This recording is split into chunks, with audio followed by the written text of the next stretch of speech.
What kind of food habits a yoga practitioner should have? This question is very often asked in my yoga classes.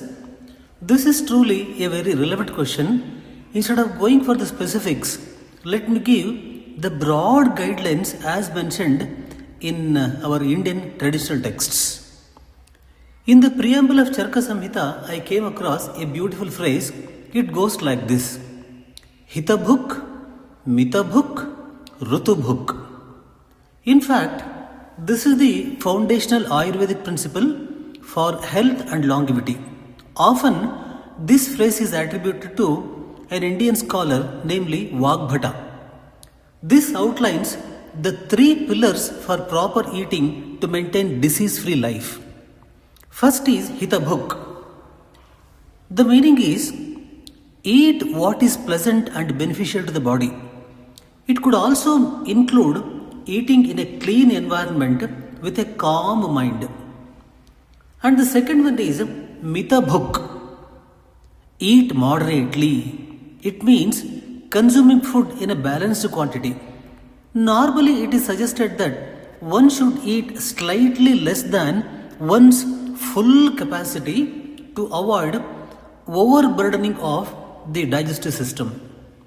And the third one is Rutubhuk. This could mean and include eating according to the season. One has to consume food that is produced in that specific season and in that specific environment.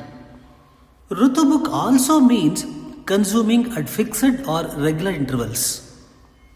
Okay, now let us understand what Lord Krishna has got to say in Bhagavad Gita as far as the food is concerned.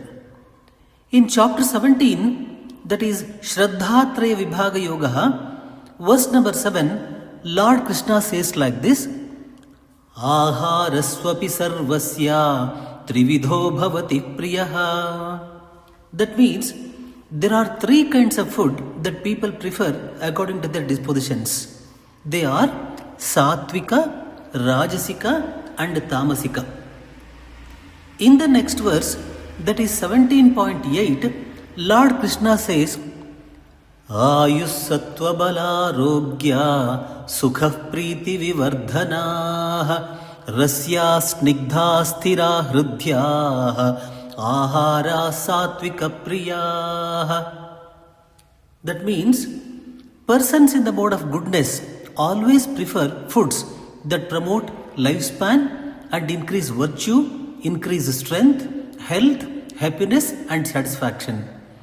Such foods are normally juicy, soft, ripe, nourishing and naturally very tasteful.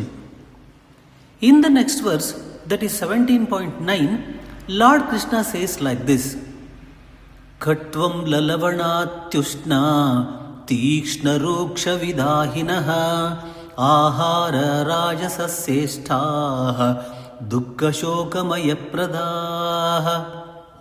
Meaning is, foods that are very bitter, too sour, too salty, very hot, very pungent and very dry and full of chilies. These kind of foods are dear to the persons in the mode of passion, that is Rajasic in nature. Such foods produce pain, grief and disease.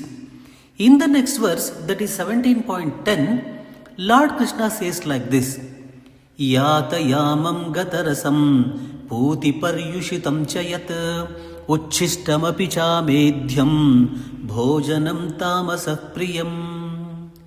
Foods that are overcooked, stale, putrid, polluted and impure.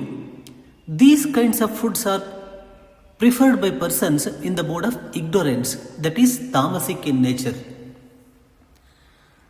Friends, look at these verses.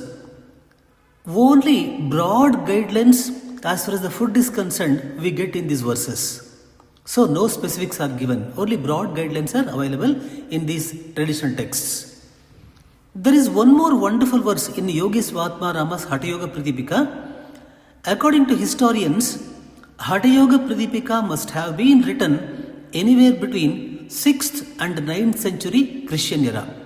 The verse goes like this: atyahara prayasascha prajalpo niyamagraha janasangascha laulyamcha shadbhir yogo vinashyati. The meaning is overeating, overexertion, adhering to too many rules, being in the company of common people who have scant regard for values, and craving for sensual pleasure.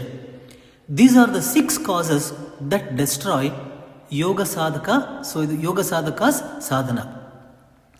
Look at the first one of these 6 destroyers of yoga, atyahara, that means overeating. Overeating is not advisable for yoga sadhaka. Instead, yoga sadhaka should always go for mitahara, not atyahara, mitahara, mitabhuk. Friends, these are the general guidelines that may be offered for yoga practitioners mentioned in our Indian traditional texts. No specifics are given, only broad guidelines are available, and one has to choose the food that qualifies according to these broad guidelines.